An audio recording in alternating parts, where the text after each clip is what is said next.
Oi, boa noite para você. O Band Eleições recebe mais um pré-candidato ao governo de Minas. Hoje é a vez de Romeu Zema, atual governador do estado. Filiado ao Partido Novo, ele tem 57 anos, é empresário, natural de Araxá e foi eleito para o primeiro cargo político em 2018. Governador, bem-vindo, boa noite.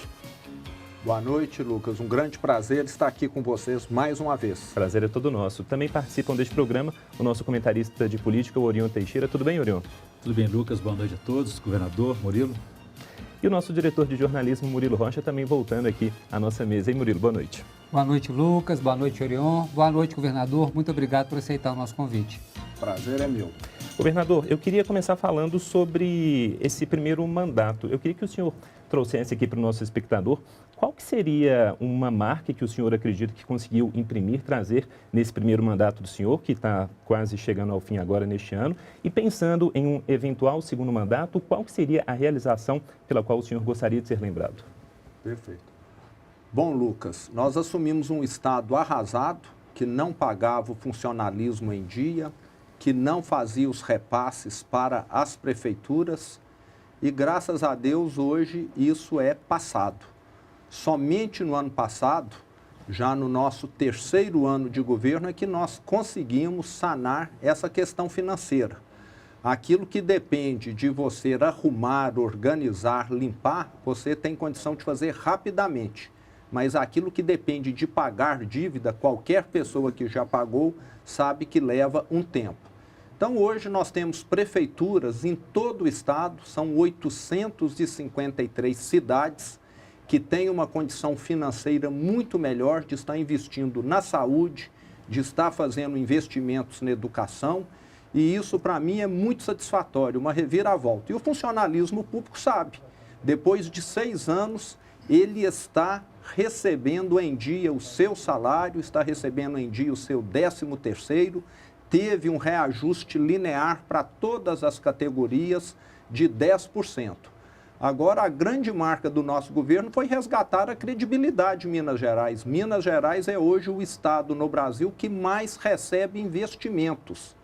Nós já conseguimos atrair 236 bilhões de reais em investimentos privados. Isso gerou, nesses 3 anos e meio do nosso governo, mais de 500 mil de empregos com carteira assinada, de acordo com o CAGED do Ministério do Trabalho. E se nós continuarmos nesse ritmo, daqui a 2 anos, eu e todos os mineiros vamos poder falar com muito orgulho. Aqui em Minas Gerais, só não tem trabalho quem não quer, porque nós vamos ter trabalho para todos os mineiros e trabalho com carteira assinada, igual eu vi lá no Jequitinhonha.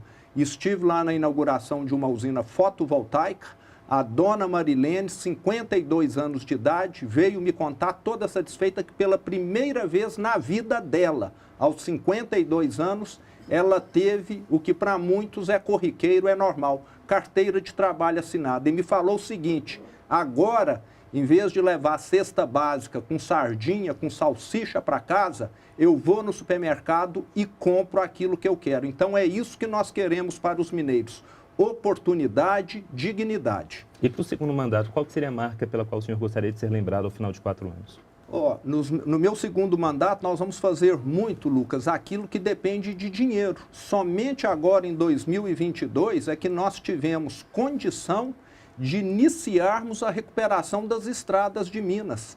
Durante 10 anos, o que nós tivemos aqui nas estradas mineiras? Só operação tapa-buraco, nada além disso. E quem vai costurando, remendando roupa, sabe que chega uma hora que tem de jogar a roupa fora. E asfalto é a mesma coisa. Então, nesse ano de 2022, depois de 10 anos, pela primeira vez, o Estado vai terminar um ano com a situação com o estado das rodovias mineiras melhor do que no ano anterior, porque elas só estavam deteriorando. E vamos também, é lógico, concluirmos as obras dos hospitais regionais para melhorar a saúde do povo mineiro. Esse dinheiro já está reservado, carimbado, depositado numa conta, e muitas obras também vão sair, porque nós, somente nesse último ano do nosso mandato, é que conseguimos ter uma folga financeira um pouco menos grave do que no início do nosso mandato. Quem antes sequer conseguia pagar a folha de pagamento em dia, não ia poder sonhar em fazer investimentos. E agora nós já estamos conseguindo. Então, teremos uma saúde muito melhor e estradas melhores também. Agora, governador, o senhor citou aí que voltou a pagar os servidores em dia, essa questão toda, mas parte dos servidores não ficou muito satisfeita com algumas ações do seu governo. Vamos pegar aqui especialmente Forças de Segurança Pública, que em 2019 o senhor prometeu um aumento com um percentual X e agora não conseguiu cumprir esse aumento, fez uma recomposição salarial, que desagradou muito a questão das forças de segurança, chegaram a fazer uma greve branca e tal, Polícia Militar, Polícia Civil e também os policiais aí, penais. Além deles, professores também, muito insatisfeitos, reclamam muito da gestão do senhor. Como é que o senhor avalia aí essas promessas não cumpridas para esses servidores? Bom, Murilo, primeiro eu acho que não se trata de promessa não cumprida. O aumento foi vedado e foi sacramentado pela Assembleia. Nós tivemos uma pandemia, a situação do Estado mudou completamente. Agora, no ano eleitoral como 2022, seria muito oportuno para mim, como governador que está pleiteando a reeleição, dar um aumento de 30%, como muitos já fizeram no passado, e arruinar o Estado depois. E não é o que eu farei. Eu já falei que para mim eleição é consequência, não é objetivo. Então, eu serei um governador responsável. E tanto é que aquilo que foi aprovado pela Assembleia foi totalmente anulado pelo Supremo Tribunal Federal, que considerou ilegal. Então, fica muito claro, nós estamos aqui fazendo um governo de responsabilidade. Demos 10% de aumento para todo o funcionalismo. Isso, a última vez que aconteceu, se não me engano, foi 2010, onde houve um aumento linear para todas as categorias. E vamos, se Deus quiser, continuar dando essa reposição da inflação para que ninguém fique 5 anos, 10 anos sem ter nenhuma reposição, principalmente numa época de inflação alta. Então, posso dizer que estamos fazendo aquilo que é possível. Agora, fazer o que não é possível para poder ganhar votos e depois não pagar, essa história nós já conhecemos. Governador, falando de possibilidades, o senhor está no 4º ano de mandato, vinha no crescimento de arrecadação, pagando as contas em dia, concedeu até então essa reposição salarial ao funcionalismo público de forma geral. Aí apareceu a redução do ICMS dos combustíveis, que prevê uma redução, um corte de 5 bilhões e 600 milhões de reais. Se eu me corrija se eu estiver errado esse número aí. Sim. O que o senhor vai deixar de pagar até o final do ano? Bom, Orion, é muito preocupante essa mudança na tributação. O governo federal, junto com essa lei da redução dos tributos, determinou alguma compensação. E preocupa tanto a mim quanto aos 853 prefeitos de Minas Gerais, porque eles vão passar a ter menos recursos do ICMS para áreas fundamentais, que é saúde e também educação. Eu estou confiante que haverá, sim, uma compensação, porque quando o combustível subiu, o que aconteceu? O lucro de quem que subiu? Da Petrobras. Quem é o dono da Petrobras? Governo federal, que está ganhando mais via dividendos. Então, cabe a ele ressarcir os municípios, principalmente, e também os estados. Nós estamos contando com isso. E também estamos contando com essa dinamização da economia mineira. Como eu disse, nós temos crescido acima da média Brasil e isso tem reflexo na arrecadação. Então, são grandes desafios e nos preocupa muito. E vamos estar acompanhando a arrecadação. Temos economistas que dizem, na hora que o consumidor deixa de gastar com a gasolina, ele compra cerveja. Se essa cerveja tem tributação, de certa maneira você recupera uma parte. Mas nós vamos ter de aguardar para ver a real queda de arrecadação. Governador, o senhor falou sobre essa questão de uma melhora na infraestrutura em um eventual segundo mandato, mas falando ainda de obras, uma que tem gerado muita polêmica, sobretudo aqui na Grande Belo Horizonte, é a construção do Rodoanel. É uma obra bilionária que seria paga com recursos do Acordo da Vale e tem gerado muitas críticas, sobretudo dos prefeitos de Betim e prefeita de Contagem também, falando que tem faltado faltado uma certa habilidade do governo do Estado, ou faltou uma habilidade nessa negociação sobre o traçado do Rodoanel, eventuais prejuízos que poderiam ser causados. Eu queria que o senhor falasse sobre isso e, ainda dentro dessa falta de habilidade, o senhor acha que faltou tato, faltou jogo de cintura, por exemplo, também nas conversas com a Assembleia Legislativa? É um problema que o senhor enfrentou nesse primeiro mandato, essa falta de um melhor diálogo com os demais atores políticos? Bom, com relação ao Rodoanel, nós temos de dizer o seguinte: se você tem 20 propostas para o Rodoanel, você vai ter 20 grupos que estarão cada um apoiando aquele que for mais conveniente, melhor para aquele grupo. Então, não existe um Rodoanel que atenda a todos. Vale lembrar que o Rodoanel que nós estamos propondo é o Rodoanel viável. As outras propostas, para aqueles que não estão acompanhando, geralmente custa o dobro ou até o triplo do que nós estamos propondo. E numa situação onde há vítimas constantes hoje, no anel viário, com mortes... O da capital, o senhor disse. Da capital, da região metropolitana, nós já deveríamos ter feito esse Rodoanel há 15 a 20 anos atrás. Agora, fazer esse Rodoanel mais modesto não vai trazer nenhum impacto negativo, muito pelo contrário, só vai trazer impacto positivo. E um Rodoanel muito maior pode ser feito daqui a 20, daqui a 30 anos. Agora, o que nós não podemos é inviabilizar a obra. Se eu tenho uma condição de fazer uma casa de 200 metros quadrados para ficar livre do aluguel, para que eu vou ficar querendo fazer uma casa de 800 metros que fica além da minha situação? Então, falar nesse outro Rodoanel é inviabilizado. Estudos técnicos já apontam isso. Vai ficar um pedágio muito mais caro, ele terá um impacto ambiental muito maior, porque ele vai passar numa área verde e não numa área mais urbana, e vai ter menos motoristas dispostos a utilizá-lo, porque o trajeto dele será maior e o pedágio idem. Então, vale lembrar que nós sempre tivemos abertos, a questão do Rodoanel foi exaustivamente discutida com a sociedade civil, com a participação dos prefeitos, teve judicialização e a justiça deu ganho para o estudo que aponta que a solução melhor é essa que nós estamos propondo. E vale lembrar que essa proposta não foi criada por mim ou pelo meu grupo da Secretaria de Infraestrutura, não. Já existia de governos anteriores. Então, é algo polêmico, outros prefeitos teriam outra posição a respeito desse assunto. Então, é um assunto que sempre vai estar desagradando alguns, porque alguns estarão sendo mais impactados e outros menos. E com relação à Assembleia Legislativa... Sim, para a gente fechar o bloco. Tem de ficar aqui muito claro que sempre houve uma disponibilidade de diálogo. O meu governo é um governo aberto ao diálogo. Agora, como que você vai dialogar com um grupo que ocupa os principais cargos da Assembleia Legislativa, que quer fazer oposição ao governo, que quer ver o meu governo dar errado, mesmo que todo o Estado esteja sendo prejudicado?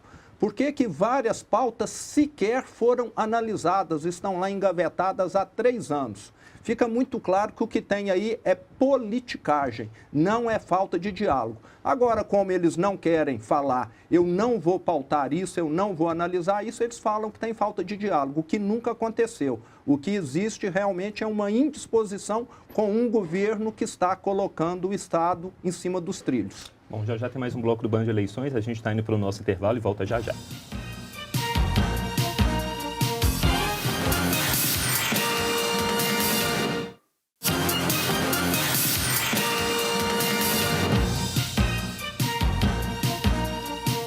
Com o Band de Eleições, que hoje recebe o governador Romeu Zema, ainda pré-candidato, do Partido Novo ao governo de Minas, e passando a bola para o Orion.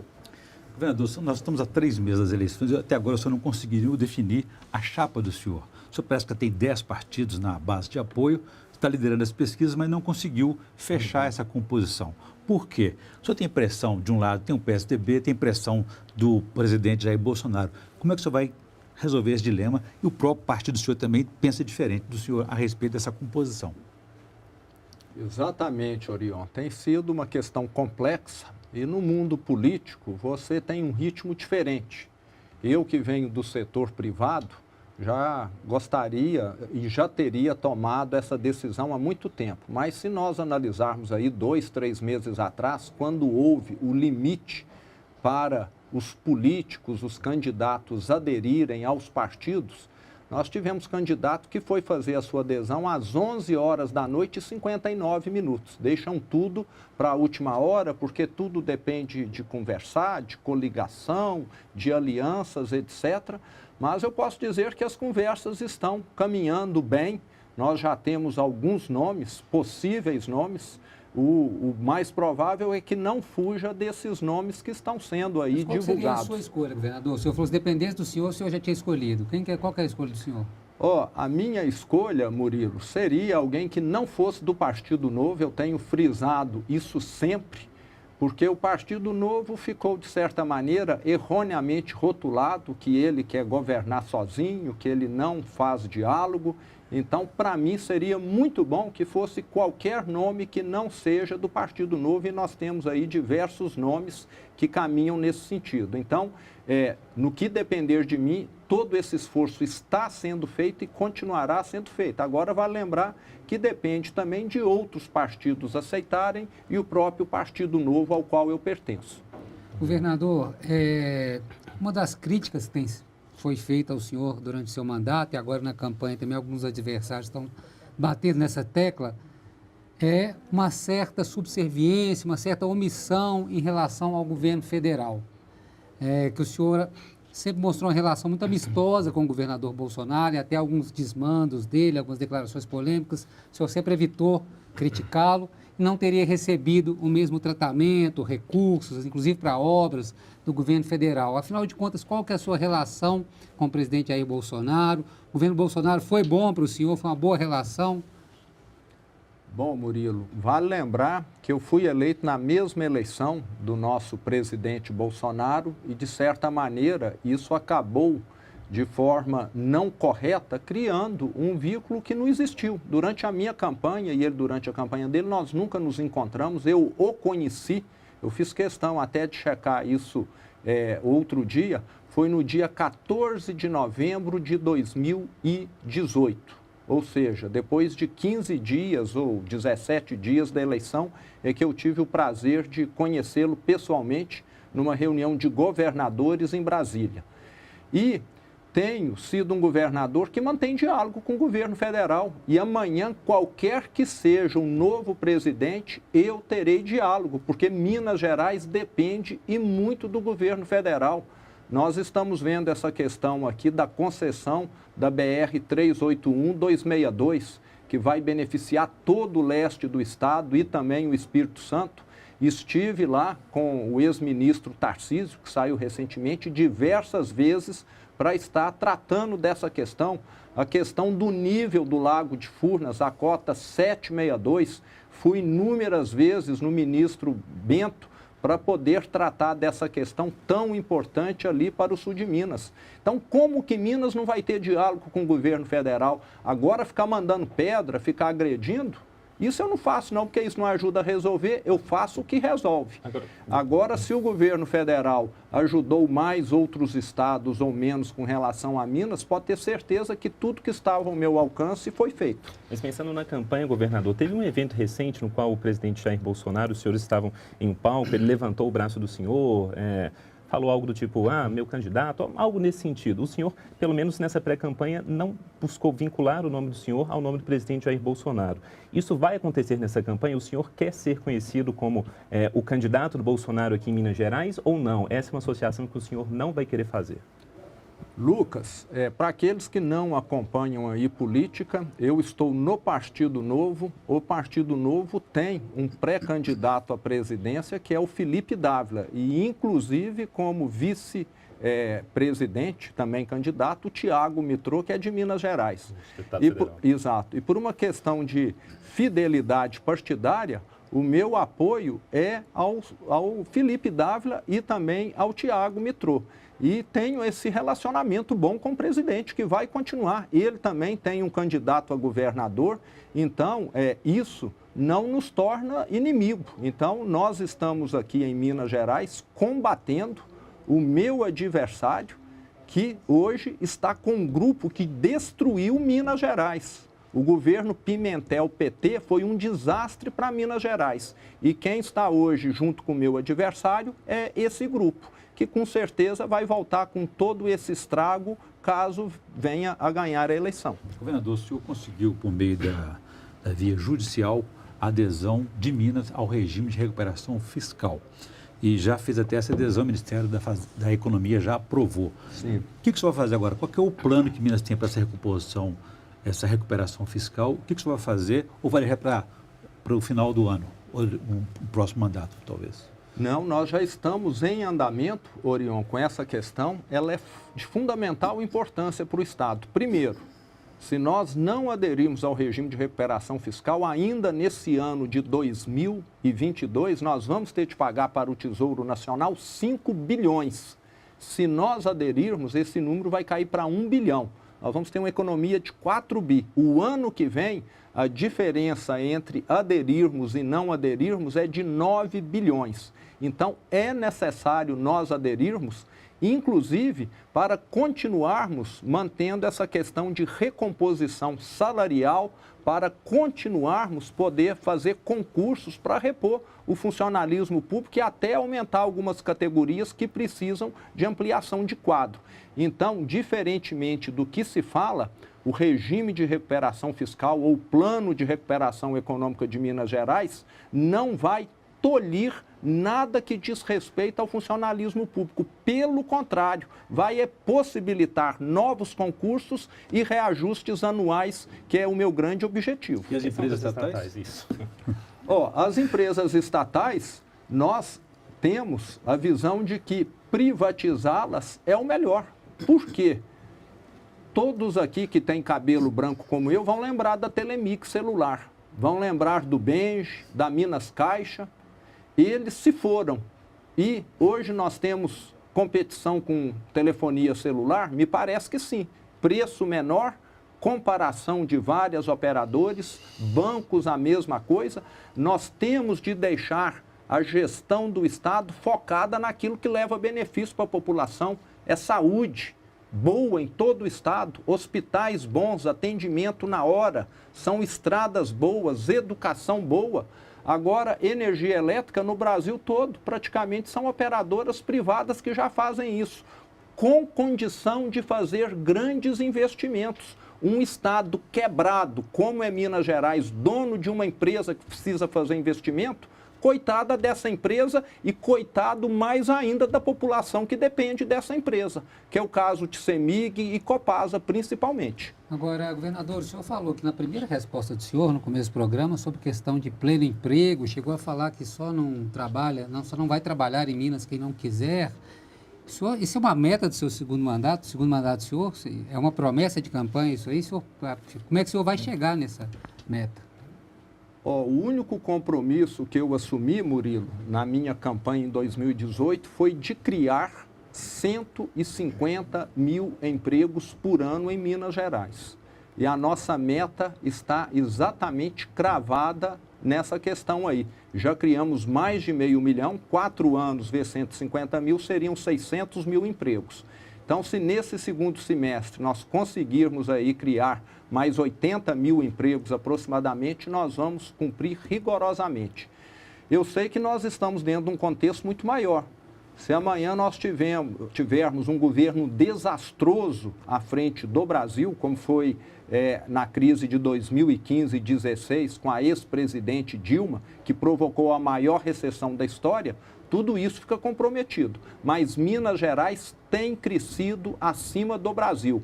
Qualquer um pode pegar os números do IBGE, 2018. Minas Gerais representava 8,8% da economia do Brasil. Ano passado, representava já 9,3%. Nenhum outro estado tem atraído tantos investimentos proporcionalmente como Minas Gerais, 236 bilhões. Nós criamos aqui um ambiente atrativo, um ambiente de credibilidade. Somos hoje o estado mais seguro do Brasil e segurança atrai investimento. Ninguém quer ir para onde o crime domina, o crime cobra pedágio. Somos, junto com o Espírito Santo, os 2 estados mais transparentes do Brasil. E isso tem seu peso. Então, investimento rima com credibilidade. E onde tem investimento, tem criação de emprego. Se Deus quiser, nós vamos chegar lá. Governador, reta final aqui do programa, o senhor nas falas de agora se mostrou muito crítico aos governos do PT, mas o senhor, antes de ser político, foi empresário. Pelo menos os anos do governo Lula não foram dourados por empresariados de uma maneira geral? Ok, muito influenciados aí pelo cenário internacional, mas não foi um bom período para o senhor como empresário, não? O governo Lula, nesse ponto, não foi bom? Bom, nós temos de lembrar que nós vivemos no Brasil um período do boom das commodities, que o mundo todo estava crescendo e o Brasil sofreu a onda do crescimento. Mas não tivemos nenhuma reforma aprofundada. A reforma tributária, que vai causar uma grande facilidade na vida do cidadão, na vida das empresas, vai baratear os produtos, vai fazer com que as empresas parem de operar com essa insegurança jurídica. Está lá no Congresso, tem 20 anos. Várias reformas, a reforma administrativa, que vai acabar com algumas situações absurdas que existem na máquina pública, tudo isso passou lá atrás e não foi feito. E o que nós vimos durante o governo PT, eu sempre falo, o que aconteceu com a economia foi alguém que quer ficar igual o Hulk, bombadão, fortão, e começa a tomar anabolizante. No início, fica muito bonito, o sujeito fica igual o Hulk, mas depois vai vir problema cardíaco, vai vir problema renal, problema de impotência, problema no pâncreas e por aí vai. Então, é muito fácil você fabricar uma situação bonita e depois pagar o preço dela. Bom, a gente está chegando ao fim aqui do Band Eleições, agradecendo a presença do governador Zema, desejando boa sorte aí nessa pré-campanha. Até uma próxima. Muito obrigado. Foi um prazer estar aí com vocês. Orion e Murilo, boa noite até. Boa noite até. E obrigado a você que acompanhou até aqui o nosso programa. Você pode rever essa entrevista e as demais também aqui do Band Eleições lá na página Band Minas no YouTube. Boa noite para você. Até.